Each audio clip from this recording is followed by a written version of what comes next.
डरते नहीं।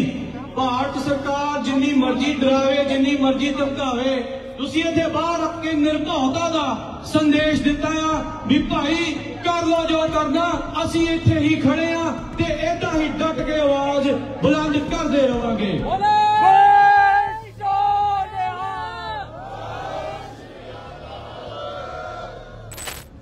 तुसी इंसाफ पसंद लोग हो, तुसी निर्भाव ते न्याय की जिहड़ी गल इन्हां ने 9 अक्तूबर नूं तोरी सी उसदे असली वारस हो।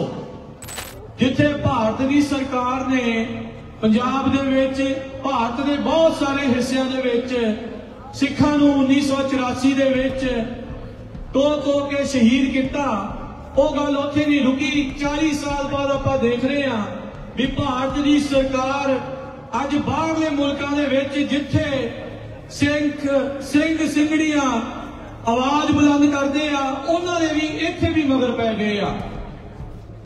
भाई निजर होना की शहादत होंदी आ, भाई पन्नू होना दे कतल की प्लॉट जिहड़ी रची जाती आ, ते उस जो 9 अक्तूबर नूं भाई सुखा भाई जिंदा दे शहीदी दिहाड़े वाले दिन शुरुआत की सी, जिस विच सिख जैनोसाइड जो सिख कतलेआम होया, शहीद जो होए आ, उन्हां दी याद दे विच आपां इस प्रोग्राम नूं अगे लिआंदा। जकारा मूवमेंट दे होर सारियां संस्थावां दा बहुत बहुत धन्नवाद। जाओ देखो, हाँ तुसीं सारे ही लोग जो इत्थे पहुंचे हो बहुत ही बधाई दे पात्र हो। तुसी इंसाफ पसंद लोग हो, तुसी निर्भाव ते न्याय की जिहड़ी गल इन्हां ने 9 अक्तूबर नूं तोरी सी उसदे असली वारस हो। अज दे दिनां दे विच जो कुछ चल रहा है वो अपने सामने आ। जिथे इस मार्च की शुरुआत 1984 के समूह शहीदों नूं कतलेआम दे विच मारे गए उन्हां निर्दोष लोगों की याद शुरू हुई सी, पर अज जब आप 1 नवंबर वाले दिन इत्थे पहुंचे हाँ तो इसके मायने होर बहुत खास हो गए ने। ट्रांसनैशनल रिप्रैशन का मुद्दा बहुत सरगर्म आ। जिथे भारत की सरकार ने पंजाब दे विच भारत के बहुत सारे हिस्सों दे विच सिखां नूं 1984 दे विच तो के शहीद किया, वो गल उत्थे नहीं रुकी। 40 साल बाद आपां देख रहे हैं भी भारत की सरकार अज बाहरले मुल्कां दे विच जिथे सिंह सिंगड़ियां आवाज बुलंद करते हैं, उन्होंने भी इत्थे भी मगर पै गए आ।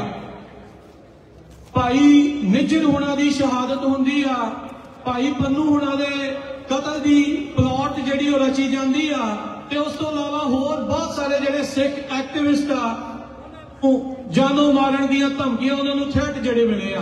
तुसीं सारे जणे इत्थे पहुंचे हो, बहुत बहुत तुहाडा सारिआं दा धन्नवाद।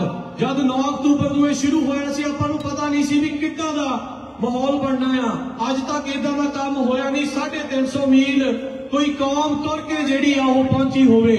सो ये सारे दे सारे नौजवान सारे दे सारे लोग जिन्हां ने शमूलियत की आ, उन्हां दा बहुत बहुत धन्नवाद। कई चैलेंजेस कई औकड़ां बहुत कुछ जिहड़ा वो आपां देखिया, बहुत कुछ झल्लिया, पर अज आपां इत्थे पहुंच गए हाँ।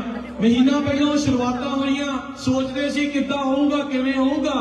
पहले दिन जिथे कुछ नहीं सी पता, अज बहुत कुछ आपां सीख के देख के ढह के पहुंच गए हैं, खड़े आ दोबारा आ ते उन्हां सरकारां नूं चुनौतियां ते इत्थों दी सरकार नूं नाल दे नाल दस रहे हैं भी साडे नाल इह होया सी, असीं निर्भव आ, असीं डरदे नहीं। भारत सरकार जिन्नी मर्जी डरावे, जिन्नी मर्जी धमकावे, तुसीं इत्थे बाहर रख के निर्भयता का संदेश दिता है भी भाई कर लो जो करना, असीं इत्थे ही खड़े हाँ ते इदां ही डट के आवाज बुलंद करते रहांगे।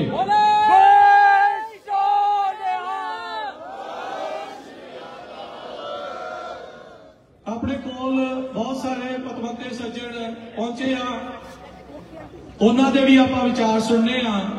अज दे समागम की शुरुआत आपां ढाडी प्रसंग दे नाल करांगे। ढाडी प्रसंग एक अजिही चीज जो कि कहते मोटे दे विच भी जान फूक दिंदी आ। सो भाई स्वरूप सिंह कंडियाणा ते सखा दा ढाडी जथा वो अपने कोल पहुंचिया आ। उन्हां दे नाल अज दे दीवान की शुरुआत, फिर उस तो बाद दे विच अपने जो स्पीकर्स ने वो आउणगे, विचे पंजाबी विचे ही अंग्रेजी, होर भी कम्यूनिटी के लोग अपने नाल पहुंचे आ, जो इंसाफ की गल करते आ, जो ह्यूमन राइट की गल करते आ, जो कहते आ भी इंडिया वर्गे बुली की गल जिहड़ी वो असीं सुननी नहीं, असीं उसनूं बुली नूं पसंद नहीं करता अमरीका, ते अमरीका बुली नूं हमेशा थल्ले लाउंदा आ। यही चीज करके दिखाउणी आ। सिख जैनोसाइड का मता, ट्रांसनैशनल डिप्रैशन का मता उस दे विचों ही निकलिया। ते तुहाडा सारिआं दा इक वारी बहुत बहुत धन्नवाद। ते हुण भाई स्वरूप सिंह कंडियाणा ते सगे भरावां दे ढाडी जथे नूं बेनती आ वो हाजरी लवाउण, ते उस तो बाद जिहड़ा आपां बाकी स्पीकर्स वालों वधांगे।